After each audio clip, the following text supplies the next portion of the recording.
सत्संग, विचार, क्षमता और मनोनिग्रह ये बहुत आवश्यक है। सत्संग के द्वारा प्राप्त विवेक से हर समय हम विचार परायण रहें, कहीं कोई असत वृत्ति हमको प्रिय न लगने लगे। असत क्रिया, असत चिंतन, असत वृत्ति, जैसे पराई माता बहनों की तरफ गंदी दृष्टि, धन के द्वारा प्राप्त होने वाले सुखों में प्रियता, मान बढ़ाई, यश कीर्ति, ये सब असत वृत्ति हैं। तो सत्संग के द्वारा प्राप्त विवेक से हम सावधान पूर्वक, विचार पूर्वक इनसे बचते रहें। और क्षमता, मान अपमान में सम, निंदा स्तुति में सम, सुख दुख में सम, जय पराजय में सम। सम एक बहुत शीतलता है। और संतोष, जैसी परिस्थिति हमें भगवान ने दी है, हम किसी से, ना भगवान से ना किसी इंसान से, परिस्थिति के परिवर्तन की चाह ना करें। सत्संग, विचार, मनोनिग्रह, हमारा मन जहां जहां जाता है वहां से हटा करके अपने लक्ष्य में लगाना।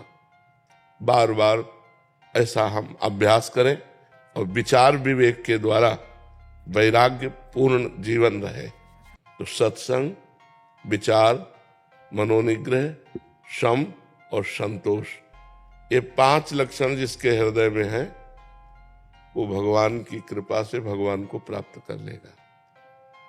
नित्य सत्संग मिले हैं और विचार परायण प्रतिपल रहे, क्योंकि मन हमारा भोगों की तरफ भाग रहा है तो हम विचार के द्वारा काटे उसे।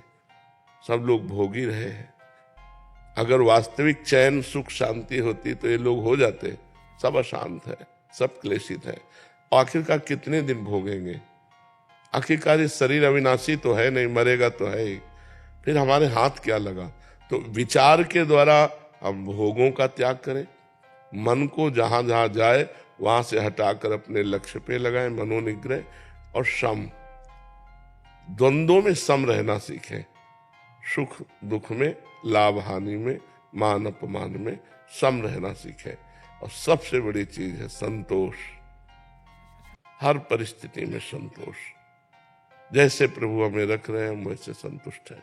हमें किसी व्यक्ति से या स्वयं प्रभु से भी परिवर्तन की चाह नहीं है। जैसी परिस्थिति है ये हमारे लायक है, हम इसी परिस्थिति में भजन करके भगवान को प्राप्त करें। ये 5 बातें हमारे जीवन में हो, सत्संग, संतोष, मनोनिग्रह, विचार, सम। सम माने समता, बस वो सिद्ध पुरुष हो जाएगा। ये 5 शब्दों को याद कर लो कि इनका हमारे जीवन में योग है कि नहीं। रोज सत्संग, जैसी परिस्थिति उसमें संतोष, जहां जहां मन जाए वहां से हटा के अपने लक्ष्य में लगाना।